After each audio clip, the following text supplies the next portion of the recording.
Bonjour et bienvenue dans Écolo au boulot. Je suis Cassandre Joly et mon but est de donner du sens au travail à travers l'écologie. Ensemble, nous trouvons des idées, des astuces, de la motivation et de l'inspiration pour rendre son quotidien au travail plus écologique et se sentir utile.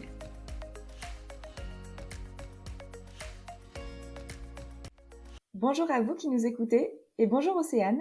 Merci d'être avec moi pour cet épisode parce que j'ai besoin d'aborder un sujet compliqué. Bonjour Cassandre, raconte-moi, c'est quoi le souci? Figure-toi que je pensais être la reine du compost. J'ai un lombricomposteur chez moi depuis plusieurs années, j'ai installé un composteur dans mon ancienne entreprise, et d'ailleurs je l'ai raconté dans un épisode de podcast. Oui, je me souviens bien, on l'avait d'ailleurs conseillé à nos lecteurs de la newsletter Skeleton Impact. Tout à fait. Eh bien, depuis l'année dernière, je reçois plein de questions à ce sujet, et je dois t'avouer que je n'ai pas toujours la réponse. Comment ça, t'es plus la reine du compost? Mais attends, tu maîtrises le sujet pourtant. Eh bien, pas assez. Je remarque que c'est très flou pour les entreprises de savoir si elles ont une obligation de tri et de valorisation des biodéchets, que les professionnels ne savent pas trop ce qu'ils doivent faire, et je trouve trop peu d'informations concrètes sur Internet quand je recherche. Je me sens bloquée. C'est pour ça que tu voulais solliciter des experts. Exactement. J'ai besoin de pros du compost, de boss de la réglementation, de ninjas des biodéchets, bref, de gens qui maîtrisent mieux le sujet que moi. Waouh, le niveau est haut. Attends, quand tu parles de réglementation, est-ce que tu fais appel à moi là?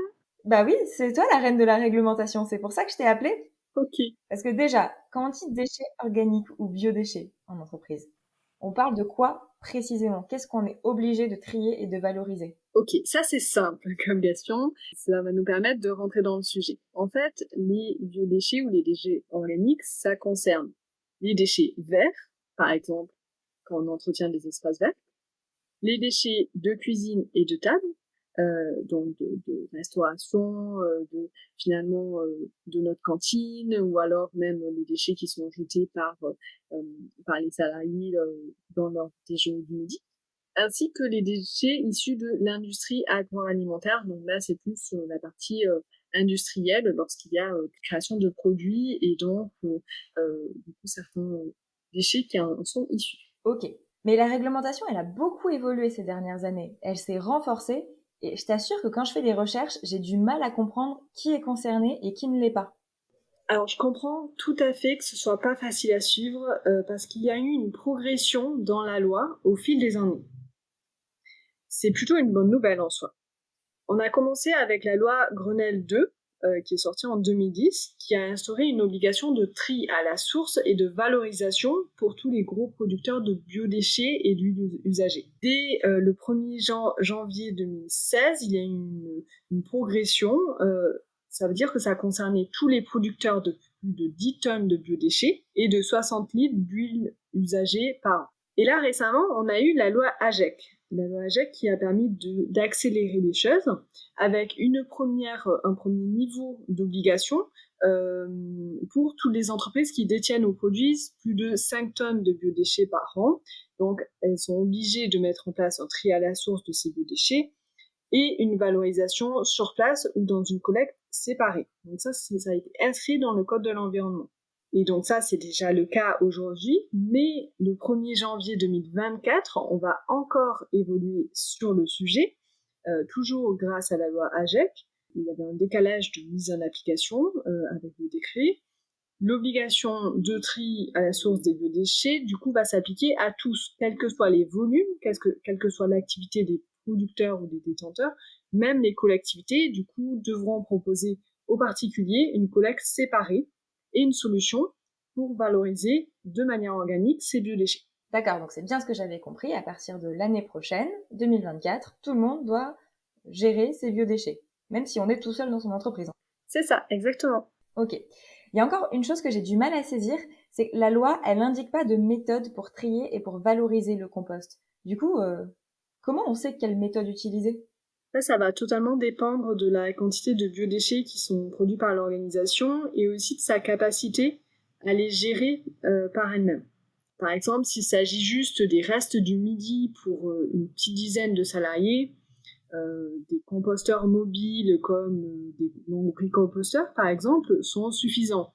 Moi, j'aime bien les composteurs qui intègrent un pot de fleurs, comme par exemple Natuco, Transformer, voilà, qui proposent une solution un peu design. C'est assez sympa dans l'espace de restauration.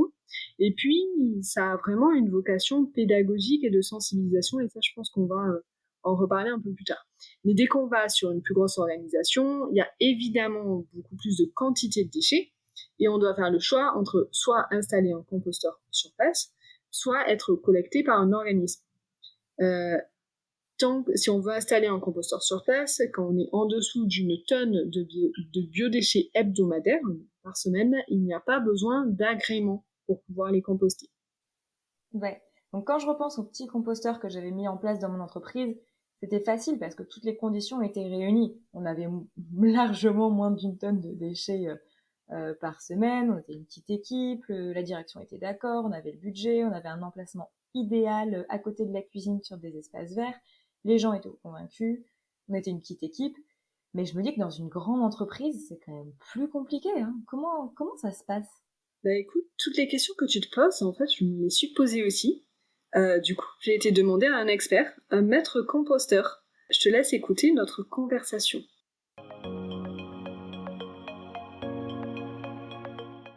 Jean-Jacques, bonjour. Est-ce que vous pouvez vous présenter?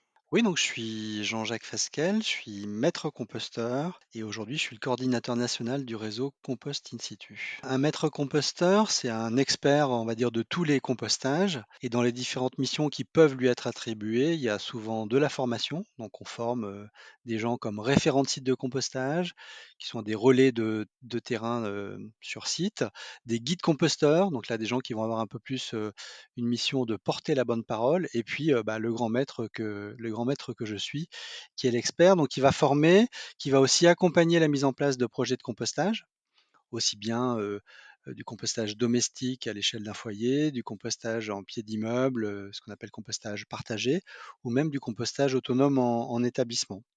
Et puis, il y a aussi éventuellement une fonction de conseil auprès de collectivités, par exemple, et de communication pour porter cette bonne parole. Et moi, je suis souvent présenté comme le pionnier du compost en pied d'immeuble à Paris, puisque en 2008, j'ai lancé le premier site de compostage en pied d'immeuble. Et maintenant, je suis passé à une autre échelle qu'on appelle le compostage de territoire. Alors, on apprend évidemment plein de choses sur ce nouveau métier pour beaucoup de personnes. Également des acteurs, des rôles dont on va reparler un petit peu plus tard sur la formation, mais j'aimerais revenir peut-être sur ces différentes sortes de compostage, à la fois dans le privé, dans le public et également en entreprise ou côté particulier. Quelles sont les différences? Est-ce que vous pouvez nous éclairer un petit peu là-dessus? Peut-être que pour présenter différents types de compostage, on peut parler un peu d'une pyramide des biodéchets. Grosso modo, l'idée, c'est que la meilleure façon de traiter un biodéchet, c'est en proximité. Donc, si on est en appartement, éventuellement, on peut avoir un lombricomposteur, qui est cette technique hors sol qui permet de traiter ces biodéchets grâce à des verres qu'on va mettre dans des petites boîtes empilées. Ensuite, si on a la chance d'avoir un compost au bas de son immeuble, bah, on va amener ces déchets au bas de son immeuble qu'on va gérer de façon collective. Si on est en habitat individuel, on va installer un composteur dans son jardin. Si on n'a pas cette chance-là, on peut aller un petit peu plus loin et on va éventuellement aller amener ces biodéchets dans un compost de quartier. Donc toujours une notion de mutualisation des moyens, de faire ensemble. Mais il y a un moment, on n'a plus de possibilité d'aller un petit peu plus loin et c'est là où la collecte des biodéchets va être une solution ultime. Donc elle peut être faite par des collectivités en porte-à-porte, mais elle peut aussi être faite par des entreprises comme les acteurs du réseau que je représente, où là, nous, on va collecter plutôt les biodéchets ce qu'on appelle les gros producteurs. Ça va être des restaurants d'entreprise, des restaurants collectifs, des restaurants commerciaux, des marchés, des supermarchés. Voilà. Et puis, une autre solution, ça peut être des points d'apport volontaires, hein, qui se sont développés ces derniers temps dans les villes. De même qu'on a des points d'apport volontaires pour le verre ou pour le carton, et ben maintenant on a aussi des points d'apport volontaires pour les biodéchets. Super intéressant, donc on voit qu'il y a plein de possibilités, notamment en tant que particulier.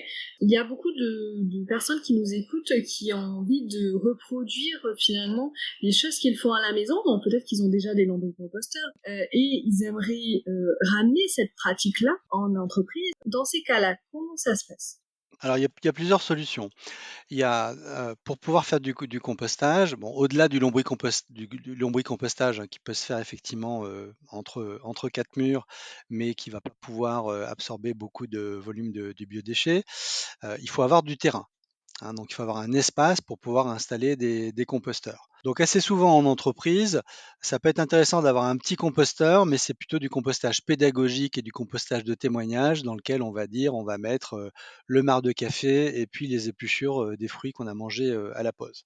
C'est intéressant de le faire puisque ça acculture les gens à cette notion du compostage, mais on ne pourra pas mettre dans ces composteurs-là tous les restes du repas de l'entreprise. Hein. Si on a une entreprise, je sais pas, avec 200 employés et une cantine, un restaurant d'entreprise, on ne pourra pas bien sûr mettre dans ces composteurs-là tous ces biodéchets. Alors, encore qu'on peut le faire si on a et la place et les ressources humaines, on va dire, pour le faire. Donc nous, au réseau Compost Institute, on a quelques entreprises qu'on accompagne de cette façon-là, en installant pour eux soit des bacs, soit du compostage en andin. Le compostage en andin, c'est un compostage en tas en longueur, mais bien évidemment, il faut de la place, hein, puisque dans un restaurant d'entreprise alimenté par de nombreux employés, on peut traiter plusieurs tonnes comme ça de biodéchets par an. Donc, on sait le faire, mais assez souvent, toutes les conditions ne sont pas remplies pour que ça se passe dans des bonnes conditions. C'est la raison pour laquelle, fort de ce constat, qu'on a proposé de faire de la collecte et du compostage de ces biodéchets. Voilà, parce que dès qu'on arrive sur des volumes relativement importants, bah, on s'est rendu compte que le client, l'entreprise, elle préfère effectivement avoir un service clé en main. Et donc, on va, dans un premier temps, venir faire une sorte d'audit de l'entreprise pour qualifier et mesurer le flux de biodéchets qu'elle produit. Ensuite, on va dimensionner les contenants qu'on va leur mettre à disposition. Et puis, on va venir aussi former. On va former d'abord le personnel de cuisine, hein, puisque le tri de ces biodéchets va être très très important, puisque nous, notre compost, il va partir ensuite en agriculture et on a besoin d'un compost de qualité. Et pour qu'il soit de qualité, il faut d'abord un flux entrant de qualité. Donc, on va former le personnel de cuisine et on va former éventuellement les convives, puisque ce sont eux, dans un restaurant d'entreprise par exemple, qui vont eux-mêmes faire leur tri à la fin de leur repas. Donc on va passer du temps au pied de ce meuble de tri pour leur expliquer le bon geste du tri et puis leur expliquer aussi la finalité, puisque quand on sait ce que va devenir le biodéchet, on va être on va faire plus attention à son geste de tri. Et on va revenir, je pense, sur la sensibilisation des gestes de tri et la finalité, parce que c'est deux sujets très importants. Peut-être en termes de dimensionnement, pour qu'on arrive vraiment à imaginer, en fait, en termes de terrain, est-ce qu'on peut avoir un ordre de grandeur, par exemple, des terrains qu'il faut par rapport au nombre de convives, le nombre de salariés dans une entreprise? Est-ce que vous avez un peu une échelle comme ça à nous donner? Alors, à nouveau, il faut du terrain. Donc, quand on est dans Paris, c'est très compliqué d'avoir un espace vert qui va être dédié à ce type de choses, puisqu'en général, il est plutôt réservé à des fleurs, à des plantes, éventuellement à un moment pour se balader ou se reposer. C'est très variable en fonction du nombre de convives. Mais pour donner un exemple, en établissement scolaire, un collège de 400 repas, on est capable éventuellement de traiter ces biodéchets-là sur un espace de peut-être de 50 mètres carrés, tout en étant pas obligatoirement trop proche néanmoins des voisins. Ensuite, dès qu'on dépasse ces volumes-là, il faut encore plus de place et on va mécaniser aussi ce compostage parce que, comme je l'ai dit, on a rarement les forces humaines, les ressources humaines nécessaires sur place pour le faire. En plus, c'est en général pas prévu, bien sûr, dans les fiches de poste de ce personnel-là. Donc nous, on va éventuellement venir faire ces retournements, hein, puisque l'une des grandes bases du compostage, c'est au-delà de l'équilibre très important entre les biodéchets alimentaires et de ce qu'on appelle la matière sèche, c'est-à-dire on va rajouter du broyat, du bois broyé, on a aussi besoin d'oxygène pour que les bactéries fassent leur travail. Et donc pour que cet oxygène continue à circuler en permanence dans notre ensemble de biodéchets, on doit faire des brassages, des retournements. Et sur des énormes volumes, on est obligé d'un peu le mécaniser. Donc on n'est pas du tout dans du compostage industriel, on est dans ce qu'on appelle des micro-plateformes de compostage, mais on va venir néanmoins avec soit un valet de ferme, c'est-à-dire une petite machine avec un godet pour retourner cette matière, soit carrément venir avec un retourneur d'andin, qui est une machine qui retourne tout simplement la matière qui a été mise en andin, c'est-à-dire en tas en longueur. Ça veut dire qu'il y a des nouveaux métiers qui vont se créer, comme le retourneur de compost. Oui, alors nous, dans les entreprises, dans nos adhérents du réseau Compost In Situ, on a effectivement différents postes. Ça peut être bien sûr un poste de collecteur, hein, quelqu'un qui va en camion, en vélo ou en camionnette, puisque on n'est pas attaché à un type de collecte. On choisit le type de collecte qui est le plus adapté à son environnement. Donc, si je prends l'exemple, à Strasbourg, on a un adhérent qui ne travaille qu'à vélo parce que Strasbourg a une densité et un centre-ville tellement compliqué à pénétrer en camion que le vélo est vraiment le meilleur outil pour collecter. Il y a d'autres endroits dans les territoires urbains où de toute façon on va être obligé de prendre un camion. Mais la solution, elle est parfois aussi mixte, c'est-à-dire qu'on va faire une collecte en vélo et ensuite on va la massifier pour terminer les derniers kilomètres en camion. Donc il y a ce job de collecteur conducteur. Ensuite, il y a la fonction de transformation, on va dire, de la matière, hein, donc de faire les fameux équilibres vertueux dont je parlais en rajoutant du broyat, les différentes manipulations de retournement, etc. Donc ça, c'est aussi une autre fonction qu'on peut avoir dans nos entreprises. Et puis on a bien sûr des fonctions commerciales, puisqu'il faut aller trouver des clients qui vont avoir envie d'être collectés, d'être collectés. Et on a aussi des fonctions de communication ou de sensibilisation, puisque comme je l'ai dit, on insiste fortement, et c'est même obligatoire d'ailleurs chez nous, de sensibiliser en tout cas le personnel de cuisine aux gestes de tri. Et du coup, je rebondis sur ce dernier élément. En termes de formation, de sensibilisation, quelles sont les personnes qui sont ciblées dans une organisation et à quel niveau vous devez les former? Comme je l'ai dit, on va former deux types de personnel. Tout d'abord, de façon obligatoire, le personnel de cuisine, hein, puisque au niveau de la préparation, bah, c'est lui qui va quand même générer une bonne partie de biodéchets. Et puis, on va aussi avoir les restes de repas non servis. Donc, ceux-là, on va obligatoirement les former. Et puis ensuite, à la demande de l'entreprise, on va former éventuellement les convives. C'est-à-dire que les gens qui, après le repas, vont eux-mêmes faire ce geste de tri dans des bacs dédiés. Et dans la formation des convives, comment elle se passe? Est-ce que c'est une grande conférence ou est-ce que vous leur montrez de manière pratique? Comment on va former le personnel? C'est très variable et ça va se faire en fonction aussi des desiderata de l'entreprise, du temps qu'elle peut aussi donner dédié à ce moment. Donc à minima, ça va être une présence physique autour des tables de tri et de pouvoir répondre aux questions et de montrer le bon geste, mais ça peut aussi passer effectivement par une conférence. On a aussi des diaporammatypes pour présenter aussi bien les gestes que le process de compostage, hein, pour que les gens puissent se projeter, donc ils suivent un petit peu l'aventure du biodéchet qu'ils vont nous confier jusqu'à finir pour amender les terrains d'un maraîcher bio de la région.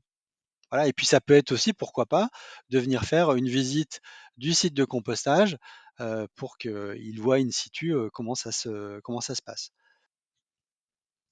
Peut-être un dernier conseil finalement aux salariés qui nous écoutent, qui sont dans leur entreprise, ils aimeraient pousser peut-être un projet de collecte de déchets organiques ou de compost. Quels seraient les premiers pas selon vous? Alors déjà, leur rappeler que c'est une obligation réglementaire. Déjà depuis le 1er janvier 2023, tout producteur de plus de 5 tonnes de biodéchets doit les trier et les traiter biologiquement et que de toute façon, au 1er janvier 2024, cette obligation va s'imposer à tous, aussi bien aux citoyens qu'aux professionnels. L'employé peut tout simplement rappeler à son entreprise que être dans la légalité, c'est quand même la première chose à faire dans une politique RSE. Hein. Le minimum, c'est de respecter la réglementation. Et puis, je pense que c'est aussi important pour les salariés d'expliquer à leur entreprise qu'ils ont besoin d'avoir une cohérence, c'est-à-dire que chez eux, ils compostent, et donc ils veulent que l'entreprise dans laquelle ils travaillent ait cette même cohérence. Hein, parce que sinon on a dissonance cognitive qui fait qu'on ne vit pas bien au quotidien. Donc le salarié est en fin de compte une pression sur son entreprise pour être vertueux.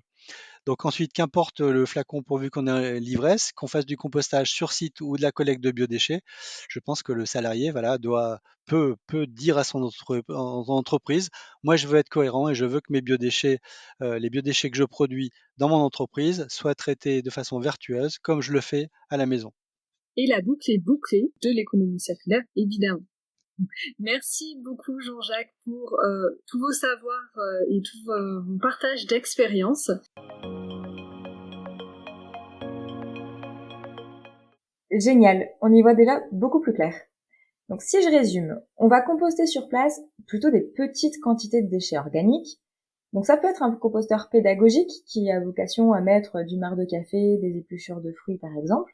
Mais si on veut composter de grandes quantités, là, il faut de l'espace et il faut des personnes pour s'en occuper. Notamment le retournement du compost. D'ailleurs, ça peut éventuellement intégrer une mécanisation pour le faire. Néanmoins, ça demande de former des personnes sur place, notamment dans les cuisines, et d'avoir des personnes qui vont s'occuper du compost. Ce qu'il faut pour faire du compost sur place, c'est une volonté forte de l'entreprise pour déployer cette solution-là parce qu'on va créer ou transformer des métiers. Et on peut aussi avoir un composteur pédagogique plus une solution de collecte de biodéchets, par exemple à vélo. Tout à fait. Le compostage sur place, c'est en effet la solution idéale parce que c'est une solution locale. Mais lorsqu'on n'a pas d'espace vert, par exemple, ou quand l'entreprise n'est pas mature ou n'a pas les ressources humaines pour cela, il faut se tourner vers d'autres solutions. Ouais. D'ailleurs, j'ai échangé avec une structure qui collecte des déchets à vélo. Oui, Compost. Ce qu'ils disent, c'est que ramasser les biodéchets, même dans des bureaux en ville, c'est un excellent moyen de sensibiliser les salariés quand même. Ils récupèrent les bacs pleins, ils les remplacent par des bacs vides désinfectés au moins une fois par semaine. Et l'accès à vélo pour les centres-villes, c'est hyper pratique. Oui, tout à l'heure, tu as entendu que Jean-Jacques aussi en parlait pour l'accès à Strasbourg. Clairement, le vélo, ça permet de pouvoir collecter des biodéchets en ville, c'est très sympa. Quand on s'engage dans un système de ramassage, effectivement, ça crée dans des contraintes logistiques, des impacts environnementaux qui vont être liés au transport. Ouais, c'est vrai que la collecte des biodéchets pour massifier, c'est pratique, c'est plus simple pour les entreprises, mais ça nécessite du transport. C'est intéressant que tu en parles parce que j'ai justement rencontré Alex, le président des alchimistes, qui propose dans plusieurs villes françaises du ramassage de biodéchets, soit à vélo, soit en camion, selon les volumes. Et l'impact du transport, c'est une des questions que je lui ai posées. J'en ai profité pour lui demander de nous expliquer comment ça fonctionne, ce compostage massifié, et tu vas voir que ça peut être une solution qui encourage et qui aide l'entreprise à limiter le gaspillage alimentaire ou avoir moins besoin de transporter d'autres déchets. Donc finalement, l'impact du transport, il peut être compensé par d'autres bénéfices. D'ailleurs, tu verras, au-delà de l'obligation réglementaire, il m'a expliqué comment le compostage est relié à la lutte contre le dérèglement climatique. Je crois qu'on ne verra plus jamais nos biodéchets de la même manière. Alex, merci d'être sur Écolo au boulot. Bonjour Cassandre, merci de l'invitation. Alors, on va parler de ramassage de déchets en vue de compostage local. En fait, il existe plusieurs méthodes de gestion des biodéchets. Ça va être quoi l'intérêt du ramassage de biodéchets pour en faire du compost, qui est la solution que vous proposez aux alchimistes? Il y a effectivement ces plusieurs solutions. Nous, on pense clairement que le compostage sur place est la meilleure solution à chaque fois qu'elle est possible. Et donc, quand elle n'est pas possible, quand c'est pas possible de composter sur site, soit parce qu'il y a des volumes trop importants, soit parce qu'il y a une typologie de déchets qui est trop complexes à composter soi-même, c'est-à-dire notamment les déchets carnés, les déchets de viande et de poisson. Mm. Dans ce cas, ça vaut le coup d'avoir un système de ramassage du déchet alimentaire et de compostage. Et donc, c'est ce qu'on fait. Donc, on va le faire pour plutôt des gros volumes, plutôt dans de la densité urbaine forte. C'est tout de suite, quand on est à la campagne ou quand on a un grand jardin, etc., c'est plus facile de composter au travail comme à la maison. Quand on est dans une ville très dense, qu'il y a du déchet carné, viande ou poisson, et que il y a beaucoup de monde, c'est tout de suite beaucoup plus compliqué, quoi. Ouais, ça peut attirer des petits animaux. Ça va, oui, il va y avoir plus facilement, quand on a des déchets de viande et de poisson, il va y avoir plus facilement de nuisances olfactives, plus facilement des mouches, des rongeurs, etc. Donc, c'est plutôt déconseillé de composter soi-même les déchets de viande et de poisson. Ouais. Alors, il y a des obligations réglementaires aussi, hein, sur le tri et la valorisation des biodéchets. Et aujourd'hui, c'est quand même souvent des déchets qui partent en mélange avec le tout venant, et on ne sait pas spécialement quelle quantité on a. Et pourtant, c'est la première question qu'on va se poser, en tout cas qu'un prestataire va nous poser quand on s'interroge sur une solution à mettre en place. C'est quelle quantité de déchets est-ce qu'on produit? Toi-même, tu as parlé de gros volumes. Comment est-ce qu'on peut estimer ça et c'est quoi un gros volume, par exemple? Alors, il y a des ratios qui sont donnés par l'ADEME sur le nombre de grammes de déchets alimentaires qui sont générés par convive. Et ce nombre de grammes par convive va beaucoup évoluer en fonction de la typologie de la restauration. Donc, quand on est sur de la transformation sur place, si on prend si on prend les fourchettes les plus larges de souvenirs, c'est à peu près 11 ou 13 grammes de déchets alimentaires sur de la restauration collective très industrielle, on va dire, et 400 grammes par convive sur la restauration commerciale gastronomique. Donc, l'éventail, il part de à peu près 13 grammes à 400 grammes. Pour une cantine ou une restauration d'entreprise, je pense que les bons ratios se situent entre 70 et 150 grammes à peu près par personne, par jour. Et donc après, on multiplie par le nombre de convives, le nombre de repas distribués par an, quoi. OK, d'accord. Et si on n'a pas de cantine, mais des grandes salles de pause, par exemple, est-ce que tu as des ratios aussi là-dessus, sur ce que les personnes, en fait, vont peut-être amener de chez elles ou les sandwichs qu'elles vont acheter à la machine?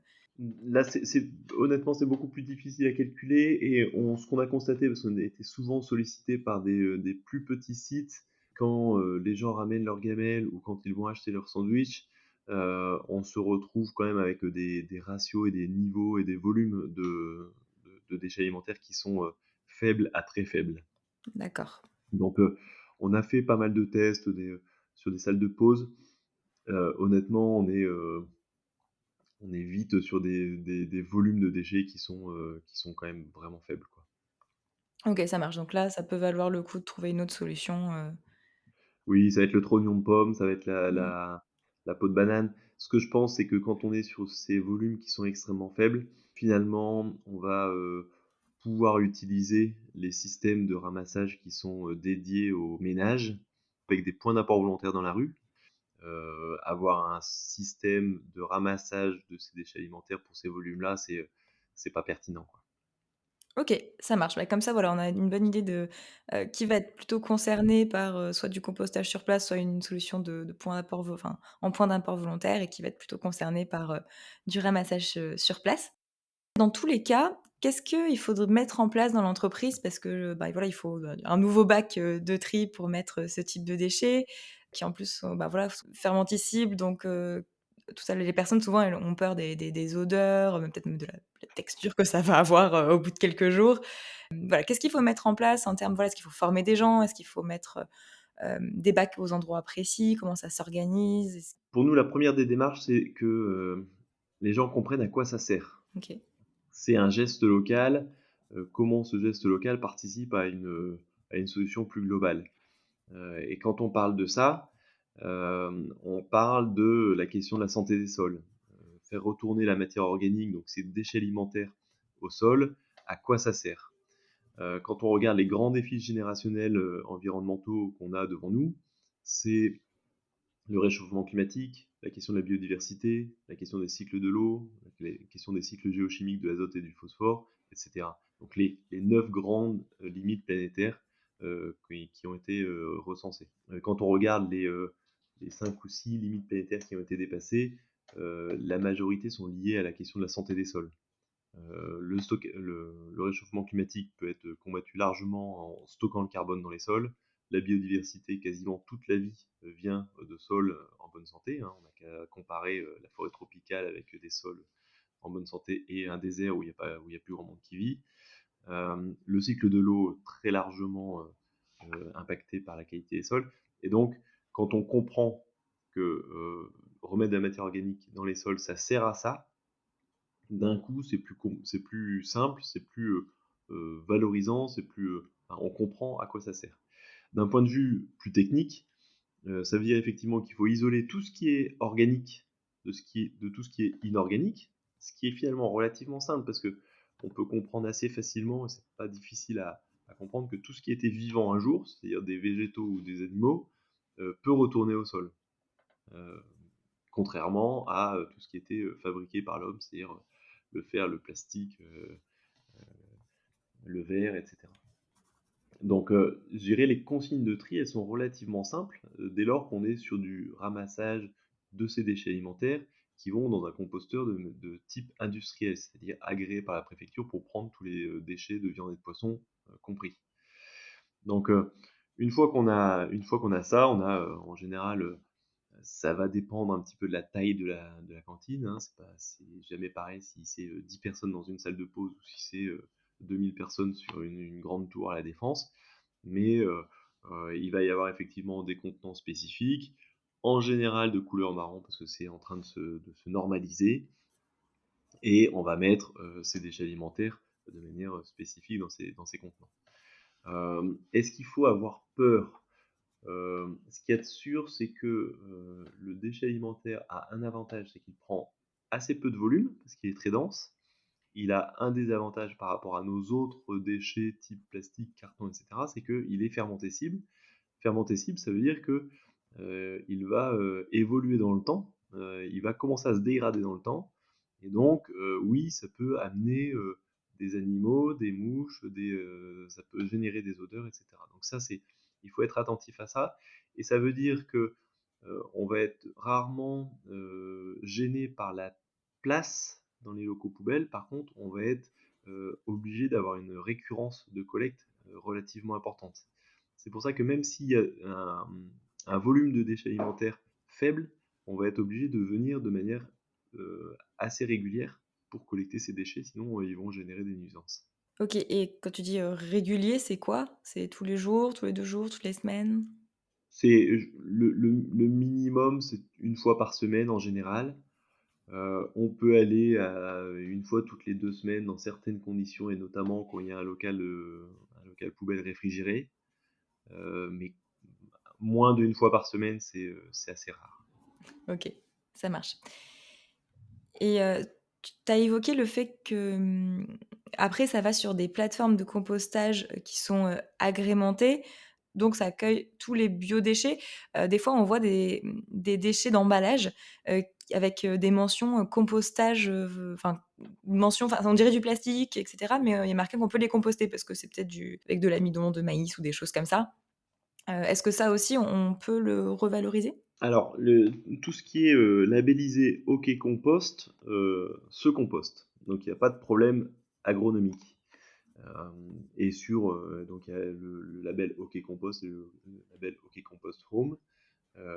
Donc, quand on est sur du OK Compost, on peut composter sur des plateformes industrielles spécialisées. Donc, oui, c'est possible d'un point de vue agronomique. Là où il faut être très attentif, c'est que quand on met une bouteille qui ressemble à une bouteille en plastique, même si elle est compostable, ça peut générer d'autres comportements et ça peut générer de mettre dans cette poubelle-là d'autres déchets qui ne sont pas compostables. Parce que voilà, une bouteille en plastique transparente, compostable, elle ressemble à une bouteille en plastique transparente non compostable. Donc nous, on est On est un peu réservé sur le plastique compostable. Et d'ailleurs, d'un point de vue réglementaire, on voit que le plastique compostable va être réservé à certains usages. Le meilleur déchet est celui qui n'existe pas. Donc, si on peut éviter la bouteille en plastique compostable et avoir une gourde, si on peut éviter tout ça, enfin, je veux dire, c'est peut-être évident, mais faut le rappeler. Dans certains cas de figure, le plastique compostable peut être utile. On pense aux sacs plastiques pour mettre les déchets alimentaires. On pense éventuellement aux capsules de café, même si on peut faire encore différemment. Ok, d'accord. Donc, pas forcément une mauvaise idée, mais si on peut éviter, en tout cas dans un contexte d'entreprise au minimum, c'est mieux. Ouais. Ça marche. Tu nous as pas expliqué comment ça fonctionne, les plateformes de compostage industriel. Ça va être quoi la différence par rapport à notre composteur de jardin? C'est exactement le même process qui est à l'œuvre. Les deux grosses différences, c'est que on va mettre les bactéries et les champignons dans les meilleures conditions, donc ça va faire un travail beaucoup plus efficace et beaucoup plus rapide.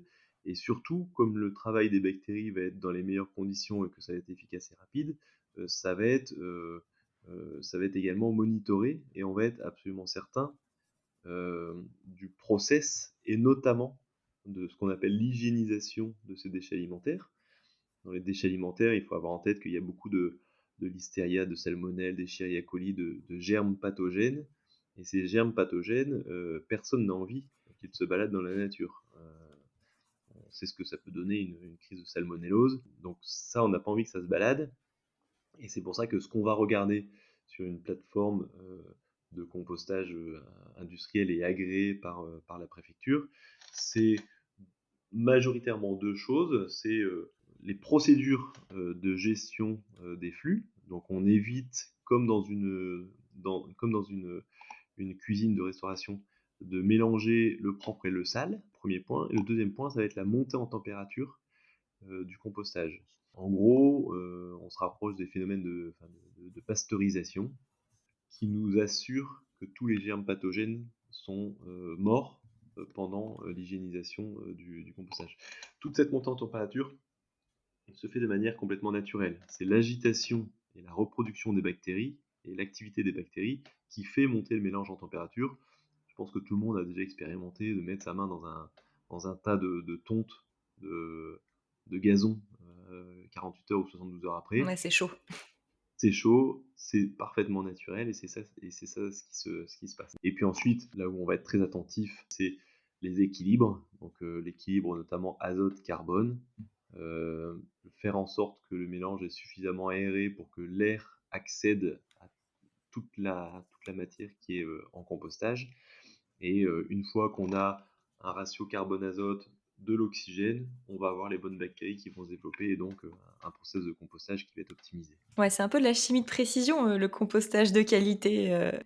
Nous, on parle plutôt de recettes de cuisine. Ouais. C'est-à-dire qu'on veut avoir les meilleures conditions pour que les bactéries se développent et ensuite elles se débrouillent. Nous, on est presque des éleveurs de bactéries finalement. Donc tout ça, c'est mettre la nature dans les meilleures conditions. Ouais, naturellement. Un autre sujet que je voulais aborder, c'est que ben, vous proposez une tarification au poids avec la logique de moins on produit de déchets et moins c'est cher, ce qui est assez opposé aux économies d'échelle qu'on peut avoir l'habitude de négocier en entreprise, qui est plus j'achète en quantité et moins c'est cher à l'unité. D'ailleurs, enfin, c'est aussi ce que proposent les gros acteurs du recyclage, du traitement des déchets, plus on leur en donne et moins c'est cher. Euh, pour vous, j'ai l'impression que c'est le contraire. Est-ce que c'est un engagement militant de votre part de faire ça pour limiter le gaspillage alimentaire? Tout à l'heure, tu as dit le meilleur déchet, c'est celui qu'on ne produit pas. Oui, oui, oui. Bah, il y a plusieurs choses. Quand on s'est intéressé au sujet, on s'est aperçu que, un peu par facilité, la pratique habituelle, c'était de faire un peu de l'abonnement et de pas forcément être toujours très précis sur les volumes de déchets qui sont collectés.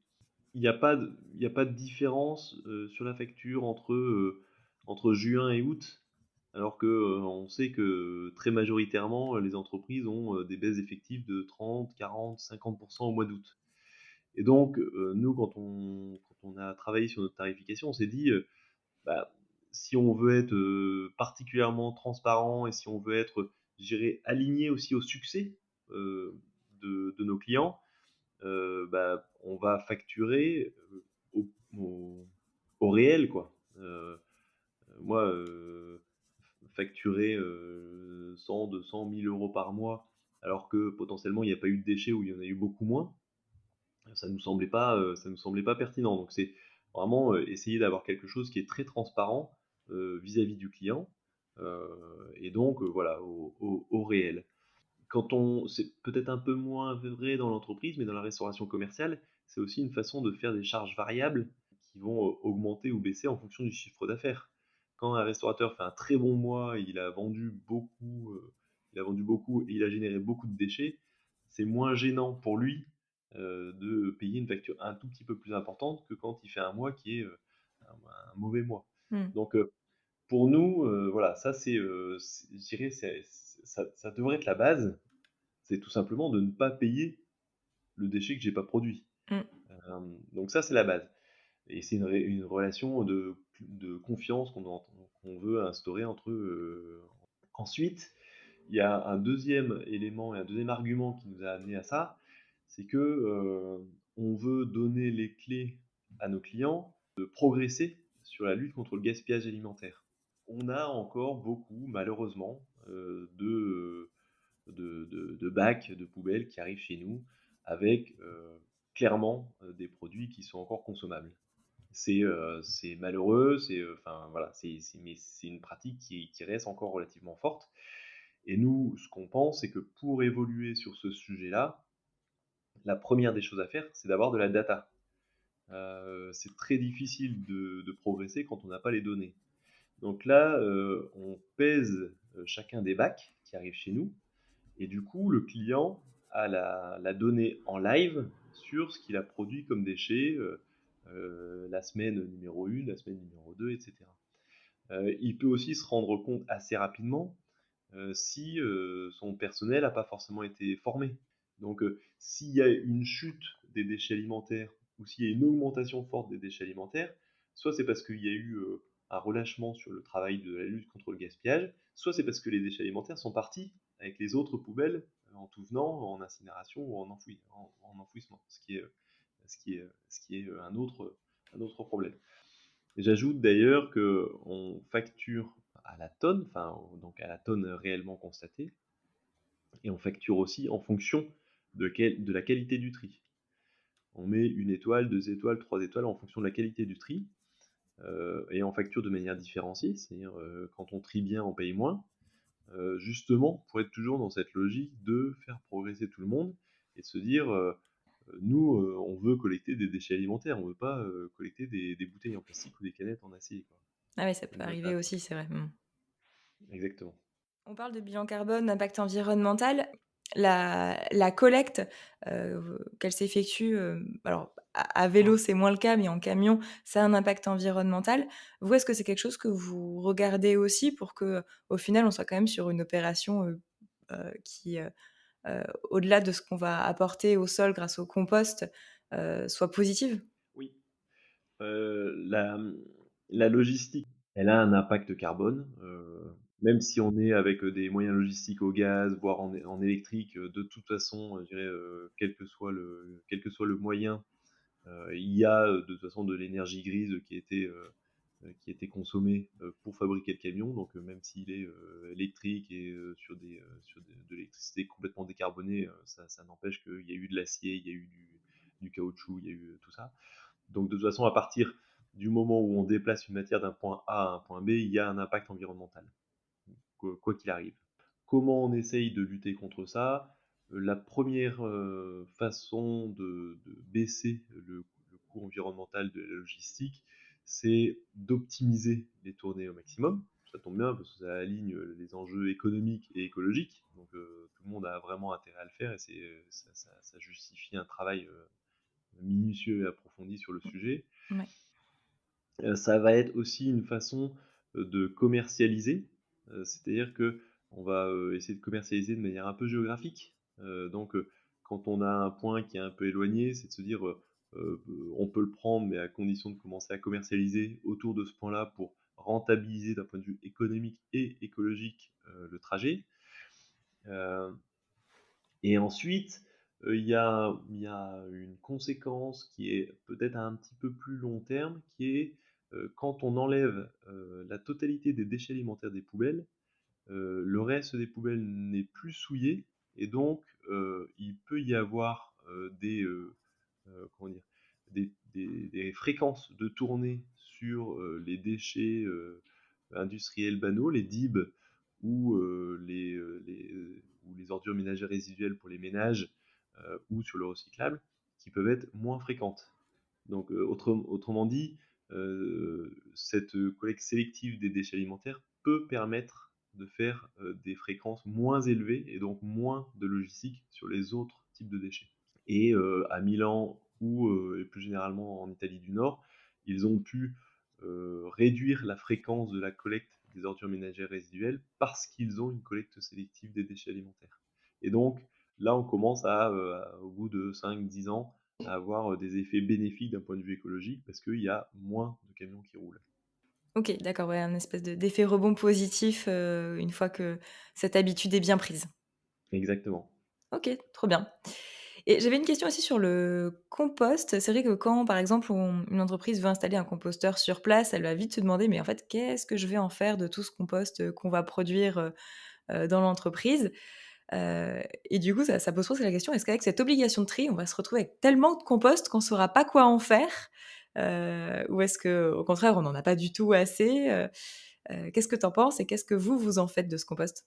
Il y a deux sujets. Quand on fait du compost chez soi, c'est un compost qui n'est pas normé, donc c'est pas un produit, donc il n'est pas distribuable. La conséquence de ça, ça veut dire que si je fais mon compost chez moi, je ne peux l'utiliser que dans mon jardin.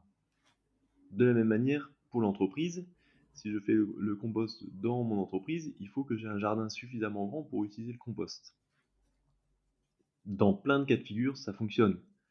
De temps en temps, quand il y a beaucoup de déchets alimentaires et un jardin tout petit, on peut se retrouver un peu bloqué. Mm. C'est beaucoup plus rare que ce qu'on en dit en fait. Ça arrive assez peu souvent. Ouais, c'est pas forcément une peur légitime. Non. Quand on est sur des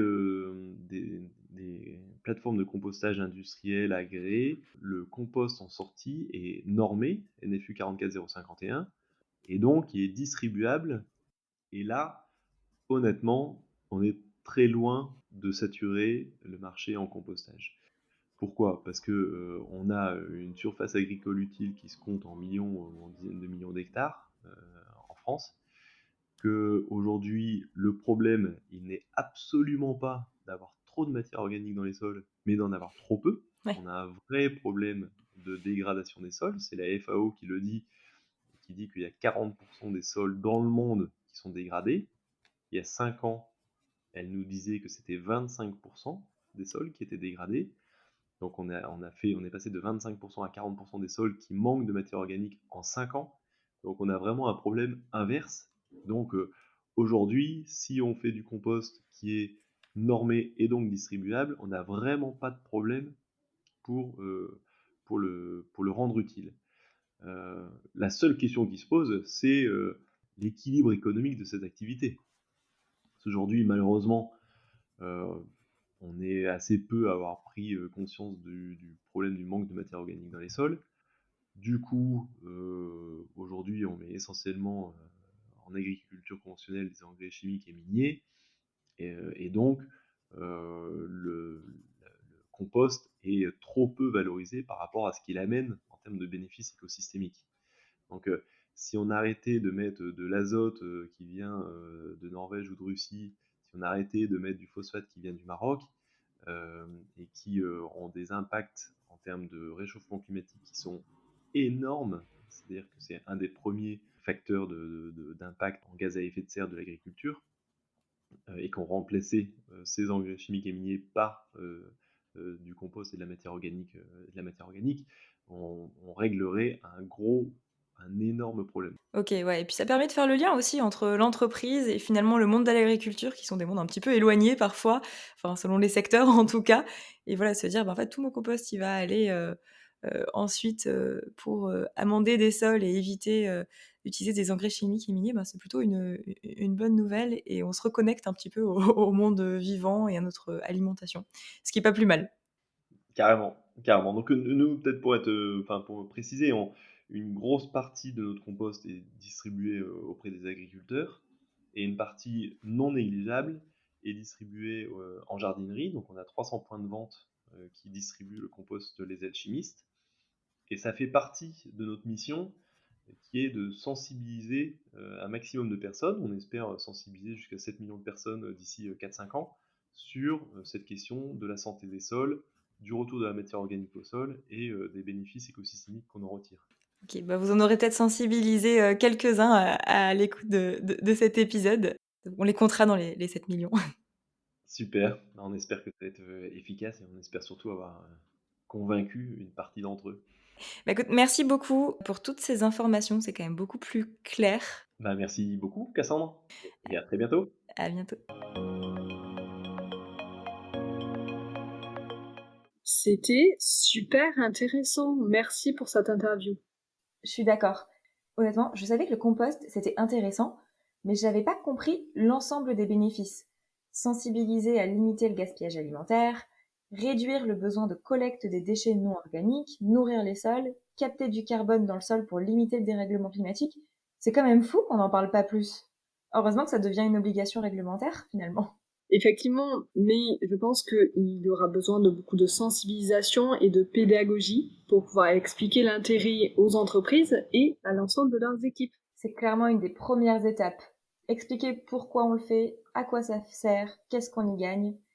Mais tu sais, Cassandre, il y a une méthode dont tu avais parlé dans un précédent podcast qui marche très bien dans ce cas-là aussi. C'est les Green Nudge. Ah oui, c'était l'épisode 31 du podcast. Je le mettrai dans les notes de cet épisode si vous voulez creuser. C'est vrai qu'on peut utiliser des nudges pour aider au tri. Oui, et grâce au changement de comportement provoqué par un Green Nudge, qu'on a mis en place par exemple auprès des bacs de biodéchets, on peut vraiment influencer les collaborateurs qui ne seraient pas passés par la prise de conscience, mais du coup qui vont voir leur comportement influencé directement par les Green Nudge. Oui, par exemple, on peut mettre le bac de tri au plus proche pour en faire un choix par défaut, avec un message un peu sympa à côté qui dirait « Les plantes vous remercient pour votre contribution au compost ». On peut aussi penser avant même que la personne, par exemple dans une cantine, parte de sa table et mettre des messages sur la table, sur les plateaux, sur les sites de table, pour pouvoir rappeler le tri et faire en sorte que la personne agisse à ce moment-là, lorsqu'elle a le plateau, devant ses yeux. Ouais, et puis il faut mettre des visuels qui rappellent ce qu'on a le droit de mettre à l'intérieur. Et finalement, je pense qu'il faut renforcer la fierté de ceux qui font et encourager ceux qui ne font pas, en mettant quelques chiffres, quelques retours sur les actions. Par exemple, il y a 5 tonnes de biodéchets qui ont été récupérés en tant de temps. Ça nous a permis de créer X kilos de compost, ainsi que tant de réduction de gaz à effet de serre, quelque chose d'assez concret. Ouais, et puis peut-être avoir des opérations coup de poing de temps en temps, être présent à côté des bacs de compost pour répondre aux questions. C'est une très bonne idée de remettre du coup de l'humain dans tout ça. En tout cas, il y a plein de solutions pour sensibiliser, qui est la première étape avant de lancer son opération de compost. J'espère que grâce à tous ces conseils d'experts, c'est beaucoup plus clair pour vous. En tout cas, pour moi, c'est beaucoup plus clair. Merci beaucoup Océane et merci à nos intervenants du jour. Merci Cassandre.